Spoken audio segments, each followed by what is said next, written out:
आपको समझ ही नहीं आएगा कि ये खबर हमारे लिए अच्छी है या बुरी।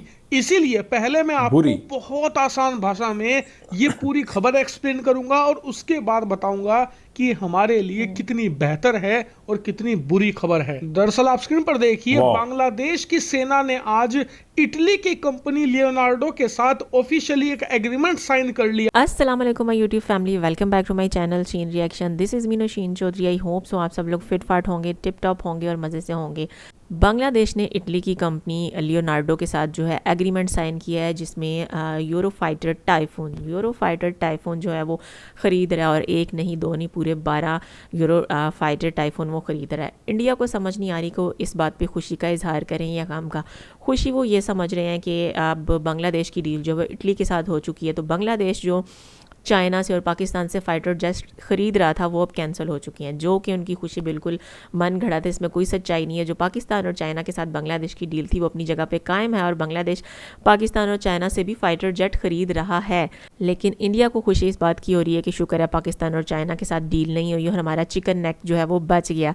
लेकिन ये खुशी जो है वक्ती है, ऐसा जो है वो कुछ भी नहीं है। बांग्लादेश ने ना सिर्फ पाकिस्तान और चाइना के साथ डील की है, बल्कि इटली की कंपनी के साथ भी डील की है। बात करें हम यूरो फाइटर टाइफून की, तो यूरो फाइटर टाइफून जो है वो असल में है क्या भला, क्यों इंडिया में इसकी इतनी चर्चा हो रही है। और जब से ये डील सामने आई है, इंडिया का मीडिया और इंडिया में एक तूफ़ान बरपा हो गया है, इंडिया की नींदें हराम हो गई हैं।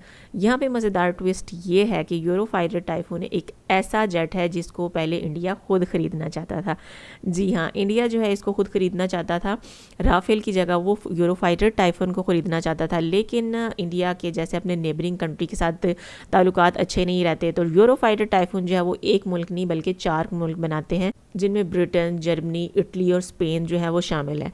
तो इंडिया के अगर एक भी मुल्क के साथ ताल्लुकात बिगड़ते तो पीछे से सप्लाई चेन जो है वो बंद हो जाती। इसलिए इंडिया ने फ्रांसीसी राफेल को तरजीह दी और यूरो फाइटर टाइफून की डील को कैंसिल किया था। दूसरी तरफ इंडिया इस बात से परेशान है कि इतनी महंगी डील, इतनी बड़ी डील जो है वो बांग्लादेश आखिर किस तरह का कर रहा है, और बांग्लादेश के पास इतने पैसे कहाँ से आए, क्योंकि 12 फाइटर जेट्स जो हैं वो ख़रीदना कोई मामूली बात नहीं है। और सिर्फ ये जेट्स नहीं ख़रीदेगा बांग्ला, बल्कि इन फाइटर जेट्स को डिप्लॉय करने के लिए इनका पूरा सिस्टम जो है, इनका पूरा इंफ्रास्ट्रक्चर जो है इटली बांग्लादेश में बनाएगा।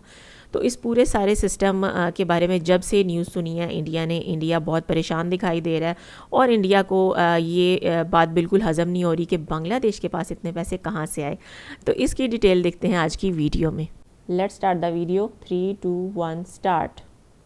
आपको समझ ही नहीं आएगा कि ये खबर हमारे लिए अच्छी है या बुरी। इसीलिए पहले मैं आपको बहुत आसान भाषा में ये पूरी खबर एक्सप्लेन करूंगा और उसके बाद बताऊंगा कि हमारे लिए कितनी बेहतर है और कितनी बुरी खबर है। दरअसल आप स्क्रीन पर देखिए, बांग्लादेश की सेना ने आज इटली की कंपनी लियोनार्डो के साथ ऑफिशियली एक एग्रीमेंट साइन कर लिया है, जिसके बाद इटली अब सप्लाई करेगा 12 यूरो फाइटर टाइफून लड़ाकू विमान बांग्लादेश की वायु सेना को। इतना ही नहीं, इस एग्रीमेंट के तहत लड़ाकू विमान की डिलीवरी फास्ट ट्रैक की जाएगी, और इसके अलावा एक इंफ्रास्ट्रक्चर भी बनाया जाएगा बांग्लादेश के अंदर, जहां इन लड़ाकू विमानों की देखरेख होगी, मेंटेनेंस होगा और साथ ही सपोर्ट प्रोवाइड किया जाएगा।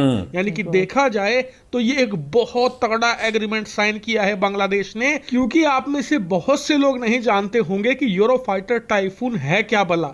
दरअसल यूरो फाइटर टाइफून राफेल की टक्कर का लड़ाकू विमान है। इवन जब हम राफेल लड़ाकू विमान खरीदने वाले थे ना, फर्स्ट प्रेफरेंस हमारी यूरो फाइटर टाइफून ही था। लेकिन यूरो फाइटर टाइफून को एक कोई देश नहीं बनाता, इसे यूरोप के बाकी सभी देश मिलकर बनाते हैं, जैसे कि ब्रिटेन, इसमें इन्वॉल्व है जर्मनी, इसके अलावा स्पेन, इटली, ये सब देश मिलकर बनाते हैं। और हम नहीं चाहते थे कि हमारा लड़ाकू विमान इतने सारे देशों के पार्ट से मिलकर बने, क्योंकि कल को किसी एक देश के साथ भी अनबन हो गई तो सप्लाई चेन में इशू आ सकता है, पार्ट्स में डिले हो सकती है। हम ये रिस्क नहीं लेना चाहते थे, इसीलिए हमने राफेल को चुना। और आपको यकीन नहीं होगा, आज की तारीख में बहुत सारे यूरोपियन देश F-35 को रिजेक्ट कर रहे हैं डोनाल्ड ट्रंप के साथ दुश्मनी को लेकर। तो आप जानते हैं वो F-35 की जगह कौन सा लड़ाकू विमान खरीद रहे हैं? वो यूरोफाइटर टाइफून खरीद रहे हैं ताकि F-35 की कमी को पूरा किया जा सके। इससे आप अंदाजा पूरा किया लगाइए कि कितना कैपेबल जेट है ये, और बहुत महंगा भी है, राफेल जितना ही महंगा है। इसीलिए ये आश्चर्य की बात है कि बांग्लादेश के पास इतना पैसा कहां से आया कि वो 12 यूरोफाइटर टाइफून खरीदने में सक्षम हो गए, क्योंकि 12। चीन और अमेरिका तो बांग्लादेश को पैसा देने से रहे एक यूरोपियन जेट खरीदने के लिए, क्योंकि दोनों चाहेंगे कि उनके लड़ाकू विमान खरीदे बांग्लादेश। इसलिए मैंने एग्रीमेंट को स्टडी किया और पाया कि यूरोपियन देश फाइनेंस कर रहे हैं बांग्लादेश को, यानी कि वहां से पैसा आ रहा है और फिर बांग्लादेश को थोड़ा थोड़ा करके वापस चुकाना होगा। एक तरीके से किस्तों पर खरीदे जा रहे हैं ये लड़ाकू विमान। लेकिन अब सवाल आता है कि यह भारत के लिए अच्छी खबर है या बुरी। तो सबसे पहले जान लीजिए कि क्यों अच्छी खबर है। तो देखिए, हमारे लिए अच्छी खबर इसलिए है क्योंकि अभी बांग्लादेश की यह प्लानिंग थी कि वो चीन और पाकिस्तान का JF-17 लड़ाकू विमान खरीदेगा, और यह समस्या इसलिए थी क्योंकि JF-17 के साथ साथ चीन का इन्फ्लुएंस भी बांग्लादेश आ रहा था, और जो भारत का चिकन नेक है उसके पास कई ऐसी एयरफील्ड है जिसे चीन डेवलप करना चाह रहा था, और JF-17 के साथ साथ चीनी लड़ाकू विमानों के उतरने के लिए भी सक्षम बना रहा था उन एयरफील्ड और एयरपोर्ट्स को। यानी कि अगर बांग्लादेश JF-17 खरीद लेता तो वो सिर्फ लड़ाकू विमान नहीं लेता, बल्कि भारतीय बॉर्डर पर चीन को लाकर बिठा देता और पाकिस्तान को भी। इसीलिए देखा जाए तो ये हमारे लिए अच्छी खबर है कि बांग्लादेश ने JF-17 के बदले यूरोफाइटर टाइफून को खरीदा। लेकिन इसके पीछे क्या कारण है? तो इसके पीछे दो कारण हैं। पहला, ऑपरेशन सिंदूर में JF-17 की परफॉर्मेंस, और हाल ही के समय में नाइजीरिया जैसे कई देश है जहां पर JF-17 और चीनी लड़ाकू विमान बेचे गए हैं, जहां पर वो बुरी तरीके से फेल हुए हैं। उस चीज को देखते हुए बांग्लादेश को लगा कि JF-17 खरीदना मतलब मिट्टी खरीदने के बराबर है, इसीलिए वो बेटर ऑप्शंस की तरफ गए, जैसे कि यूरोफाइटर टाइप। इसके अलावा ये खबर चीन और पाकिस्तान के लिए भी एक तमाचे से कम नहीं है, क्योंकि ऑपरेशन सिंदूर के बाद से ही दोनों देश क्लेम कर रहे थे कि JF-17 ने कमाल कर दिया, देखो बांग्लादेश भी खरीदने वाला है, और इसे लेकर दुनिया भर में वो प्रचार कर रहे थे कि देखो भारत के जो करीबी देश हैं, पड़ोसी देश हैं, वो भी खरीद रहे हैं JF-17, इतना अच्छा लड़ाकू विमान है। इसीलिए देखा जाए तो ये हमारे लिए अच्छी खबर है। लेकिन बुरी खबर किस सेंस में है? बुरी खबर इस सेंस में है कि हमारी जो चिकन नेक है वहां पर अब एक टक्कर देने वाला लड़ाकू विमान तैनात होगा, यूरोफाइटर टाइफून, जो एक्चुअल में नेक टू नेक टक्कर दे सकता है राफेल को और हमारे लिए समस्याएं खड़ी कर सकता है।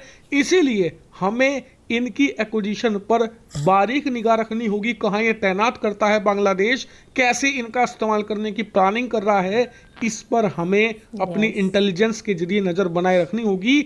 लेकिन आपका क्या मानना है? क्या हमारे लिए अच्छी खबर है या बुरी? कमेंट करके ज़रूर जी, तो आपके लिए बेशक एक बहुत बुरी खबर है, क्योंकि इंडियंस कह रहे थे हमारे लिए एक अच्छी खबर है और एक बुरी खबर है, लेकिन रियलिटी में देखा जाए तो दोनों ही बुरी खबर है। जिसे वो अच्छी खबर समझ रहे हैं कि बांग्लादेश की पाकिस्तान और चाइना के साथ डील कैंसिल हो चुकी है और अब उसने यूरोफाइटर टाइफून ख़रीद लिए हैं, तो ये बिल्कुल गलत है। बांग्लादेश की पाकिस्तान और चाइना के साथ जो डील है वो बिल्कुल कैंसिल नहीं है, और दूसरी तरफ बांग्लादेश जो है वो यूरोफाइटर टाइफून भी खरीद रहा है। और जो बुरी खबर थी कि अब बांग्लादेश के बॉर्डर पे जो है, इंडिया के बॉर्डर के करीब एक उनके राफेल की टक्कर का फाइटर जेट जो है वो डिप्लॉय हो जाएगा, और अब जब से ये फाइटर जेट्स जो हैं इनकी फास्ट डिलीवरी हो गई, ये डिप्लॉय होंगे, तो इंडिया की नींदें जो है उड़ जाएंगी, क्योंकि उन्होंने खुद ही जैसे कि वीडियो में कहा कि हमें नज़र रखनी पड़ेगी कि बांग्लादेश इसको कहाँ कहाँ डिप्लॉय कर रहा है और बांग्लादेश इससे क्या क्या काम ले रहा है। दूसरी बात उन्होंने वीडियो में खुद ही क्लियर कर दी कि इंडियंस जो हैं वो ये भी सोच के परेशान थे कि इतनी तगड़ी डील के लिए बांग्लादेश के पास फाइनेंस कहाँ से आया। तो यूरोपियन कंट्रीज जो हैं वो खुद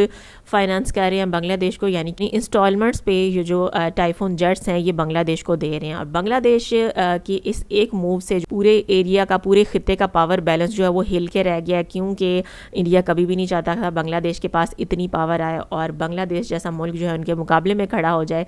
लेकिन बांग्लादेश ने अपने आप को साबित कर दिखाया है, और मोहम्मद यूनुस को जितना क्रेडिट दिया जाए इसका वो कम है। जिस तरह से वो बांग्लादेश को इंडिया के सामने, इंडिया की टक्कर पे लेके आए और अब बांग्लादेश और इंडिया के बॉर्डर पे दोनों राफेल और यूरो फाइटर जेट्स जो हैं वो दोनों आमने सामने होंगे, नेक टू नेक जो है ये एक दूसरे को टक्कर दे सकते हैं। और यूरो फाइटर टाइफून जो है वो खुद इंडिया की पहली चॉइस था, इंडिया की पहली चॉइस जो है वो अब आ रही है बांग्लादेश के पास। तो ज़रूर बताइएगा आपका इसके बारे में क्या ख्याल है।